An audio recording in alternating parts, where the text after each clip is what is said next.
Good evening, everyone. Welcome to Cologne. I'm not going to try and pronounce the stadium name, Matthew Lindsay. I think it is the Rhine Energy Stadion.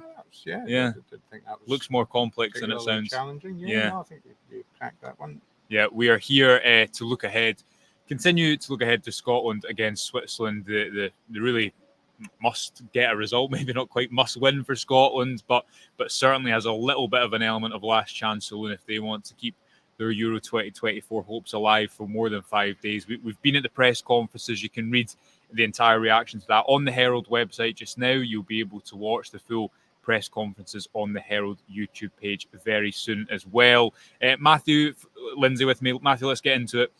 Andy Robertson spoke first for Scotland. We'll start with him. Obviously, there's been quite a few press conferences since the Germany defeat, which was a sobering experience for Scotland on Friday night. Steve Clarke had already spoke to the media a couple of days ago. We spoke after that and referenced the fact that should allow Scotland to hopefully move on, put that defeat behind them and try and build up a little bit more steam ahead of this Switzerland game.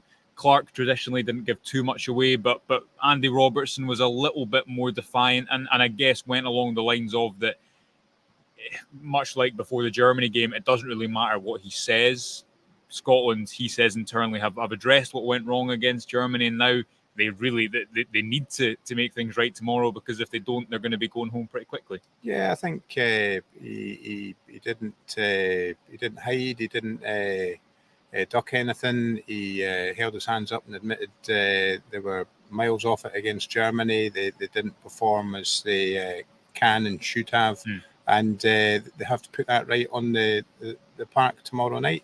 Thought he spoke really honestly and quite positively. Whether they can do it or not, I don't know. But certainly the objective is to consign the Germany game to the past and get back to the sort of form that they showed in qualifying and give their supporters something to cheer about. And Andy Robertson, at the end of his press conference, made a point of saying that the backing that Scotland received in the Allianz Arena on Friday night was among the best he'd ever experienced as a footballer, which for somebody who plays for Liverpool, who's played in Champions League finals, has played for Scotland for a long time, that says something. So I thought it was quite interesting that he made a point of mentioning the Tartan Army. So that there's clearly a determination there to repay the fans for the incredible backing that they've had in Germany. Yeah, we're sitting out in the media tribune at the moment, and as I'm sure everyone will have seen, whether you are here in Germany or whether you're watching from home, that the weather is not great, to say the least, today. The fan zones in Cologne were closed. As we're sitting here, the rain is still falling pretty heavily. The pitch does look in good condition, but not ideal conditions to be walking about Cologne tonight, I dare say. Robertson also referenced the fact, and again, it's slightly cliche to say this, but what he did, the continual point he did come back to, was that Scotland need to go back to not basics, because that's the worst phrase in all of football, but need to go back to what got them here. We spoke about that a little bit the other day when we were referencing the Switzerland game, and I guess that is true, Matt, in the sense that the Germany game was so bad and Germany were so good, and that must come into it. But Scotland also didn't do anything that we've actually not seen them do for a while, because that Switzerland game and the Norway game, that was a while ago, and there is starting to. Tomorrow there's going to be huge pressure on this game alone, but there is pressure to actually have a performance, because it's been a long while since Scotland had a performance in a big game. Yeah, I mean, Scotland played a lot of top nations in the build-up to Euro 2024. I mean, they played England at home, they played France away, they played Spain away, they played the Netherlands away, and they lost all of those games. A few of them quite heavily, but in each one of those games there was, I mean, for an hour against the Netherlands, they were the better team. Second half against England, they did really well against Spain for the whole game, and France was an experimental team. Yeah. They scored a good goal, and the French did not put out an experimental team that night. No. It was a bit of a mismatch. So yeah, you're right. It's been a long time since we've seen a Scotland performance as inept as that. I don't know. They do have to get back to the form that they showed in qualifying. I don't know. I'm very pessimistic after the Germany defeat. I suspected before these finals that there was too many important players missing and that too many players weren't 100% fit. And I think that showed on Friday night in Munich. I think right wing back situation is far from ideal. Yeah. I think Scott McTominay didn't look himself, and Hanley didn't start. I think Hanley has to. I think Hanley might be important tomorrow. I don't know about you, Joshua, but I thought that he looked as though he had sort of slightly calming influence on the defence when he. I mean, okay, they still conceded 2 goals, but I just thought they looked a little bit less rabbit in the headlights when he came on.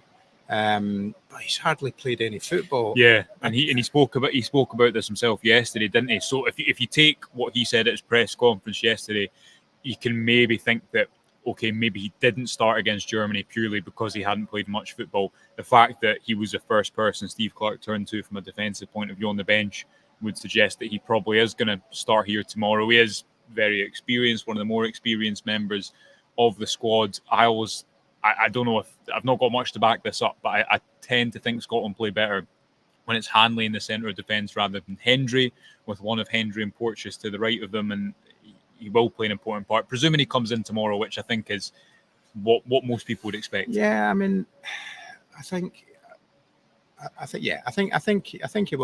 he will start tomorrow evening, and you're right. Even if he isn't 100% fit, his know-how. He'll speak to Henry. He'll communicate with Tierney. I think Ralston will benefit from having him there as well. And I'm hoping that that's Scott McTominay got his bad game out the way. I just you could maybe understand it to a degree. He's not played a match since the FA Cup final, and that's a big ask to come in after X number of weeks out and play in a game like that. So I think you can maybe let him off with that one, but he has to produce tomorrow night, and so you need guys to step up. You need Hanley to rise to the challenge. You need Scott McTominay to get the bit between his teeth. John McGinn, I didn't think played as well as John McGinn can. So that's what Scotland need. But I don't know. I just the display on Friday night was so poor, and I just have my doubts about whether in the space of 4 days or 4 days training that Scotland can turn it around enough to a degree where they can beat this Swiss team, because this Swiss team are no mugs. And there is a lot of pressure to move on to what Steve Clarke had to say, which wasn't too much. It must be said, he obviously was a little bit more relaxed a couple of days ago, speaking to you guys in Garmisch. Didn't give too much away today. But there is huge pressure on this game. And he was actually asked, is this the biggest game of your career? And he kind of deflected that question, reiterating that is a question he never answers and will only look back upon an answer, probably with a bit of confirmation bias, as every manager tends to do. There is so much pressure on this game tomorrow because if Scotland lose, they aren't going through. I mean, the chances are so small, and it will be so difficult to build the momentum and so difficult to beat Hungary by a sufficient margin to make up the goal difference and become one of those third-place teams who do make it through to the knockout stage. So there is a lot of pressure, Matty, on not only this game tomorrow to allow Scotland to get out the group, but for this kind of Scotland team's legacy overall, for Clarke's legacy overall, because we know about the last Euros. This was always supposed to be a next step. We've seen in qualification that it can be, but as Andy Robertson kind of referenced, it's not really about what they have to say today or what John McGinn and Kieran Tierney said in the mix zone the other night, all of whom probably spoke pretty well on reflection about what went wrong and how they were going to try and address it, because it is difficult to speak after you've burst the bubble so spectacularly as Scotland did on the opening day. But this is not only a big game, as mentioned, for the group stage, but it's a big game for this Scotland team and for Clarke overall in their journey with the national team, isn't it? Yeah. I mean, I think Clarke has been well documented. He's done a fantastic job. He's transformed the fortunes of the national team. He's got us back to a tournament. He's got us to a tournament again. The next step for the evolution of Steve Clarke as Scotland manager and the Scotland team is to do well at a tournament and to get to the knockout rounds. I actually feel that there's whenever a team doesn't perform as their supporters hope or expect, the finger always gets turned on the manager. And for the reasons that I have outlined, I think in this situation that's slightly harsh. I think he's playing Tony Ralston at right wing back. Tony Ralston hasn't played for Celtic at all this season. He's lost Lyndon Dykes. I think Lyndon Dykes is a huge loss. Yeah. He'd have definitely started against Germany. He would definitely, 100%, he would have started against Germany, and just gives them that out ball. Just gives them somebody that they can hold the ball up there in the final third and bring others into play. So I just think that Scotland are a good team when they have their best players in the starting 11 and everybody's fit and on form. I just don't think that's been the case. But we're here. We have to make the best of it. They have to. I just really hope that a few of the players, Tierney, Robertson, these guys play at a really high level. I hope they lead by example and produce the kind of display that we know they're capable of. Finally, the message from the Swiss camp, Murat Yakin and Manuel Akanji, was pretty confident, as you would expect. Both of them referenced the fact that, look, the Germany performance is not a reference point for Scotland. We expect them to be better. We expect them to have to put in a response, given the criticism back home and the fact that they need something to get out of this group stage. Akanji was asked about players that he identified with the Scotland team, and it kind of gave the classic names of Tierney, who he hadn't played against, McGinn, Robertson, McTominay. The manager Yakin was asked the same question and didn't want to divulge.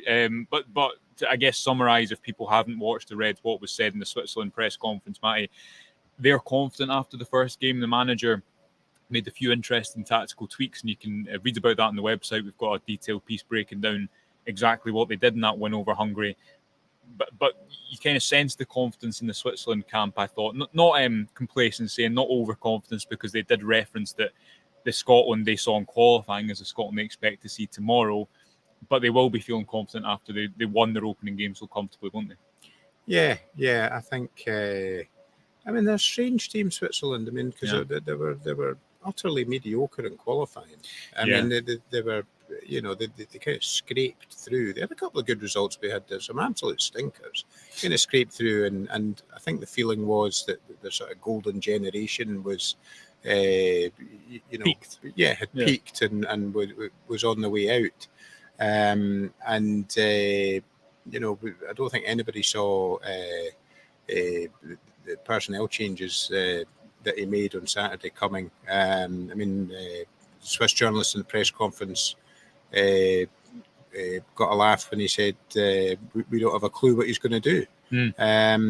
And I thought Murat was a bit of a character, wasn't he? He got asked a question in English and he answered it in English, and then he got asked another perfectly reasonable question about Scotland's key men, and